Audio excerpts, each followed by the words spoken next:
Les sages nous enseignent qu'une heure de tchouva et de bonnes actions dans ce monde est préférable à toute la vie du monde futur. Bizarre, non? D'accord, on fait des mitzvot dans ce monde, mais quand même, souvent, c'est loin d'être agréable de vivre dans ce monde matériel. Le mal est partout présent. Presque on m'a raconté, l'Olam Haba, le monde futur, ça a l'air bien plus sympa.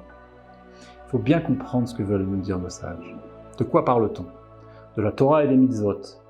Qu'est-ce que les mitzvot? C'est la volonté de Dieu. En d'autres termes, c'est le dévoilement le plus authentique et radical que l'on peut avoir du Créateur.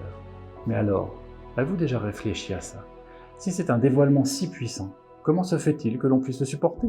On devrait être totalement annulé, comme on l'a vu lors du don de la Torah. Les enfants d'Israël ne purent supporter le dévoilement de Dieu au Sinaï. Alors écoutez ça, c'est un grand secret, ne le répétez pas, si ça sort d'ici, je saurai que c'est vous. Le monde matériel, c'est vrai, nous cache le spirituel. Mais d'un autre côté, sans lui, nous pourrions respecter les mitzvot. Paradoxalement, la grossièreté de la matière nous permet d'avoir un rapport avec ce qui touche à l'essence même de Dieu, sa volonté. Dans le Gan Eden, les mondes spirituels, le monde du dévoilement, le rapport au divin, se doit de procéder de niveau très bas, justement pour que les créatures puissent le supporter. Dans ce monde de voile et d'obscurité spirituelle, nous pouvons avoir un rapport bien plus direct avec Dieu. La Chassidut nous donne une métaphore. Les mitzvot, c'est comme si on étreignait le roi. Qu'importe qu'il soit vêtu de 4 pulls et 2 manteaux, c'est toujours le roi qu'on étreint. L'image est claire. Oui, les mitzvot sont revêtus du vêtement de la matérialité, mais c'est toujours le roi des rois qui s'y trouve.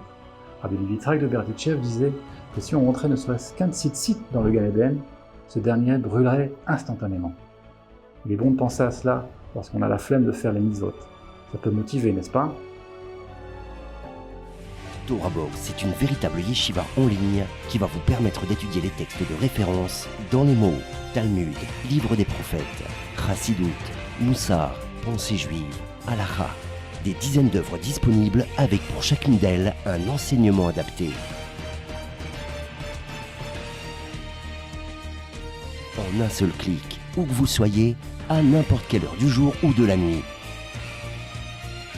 Étudiez enfin tous les sujets que vous avez toujours rêvé d'approfondir.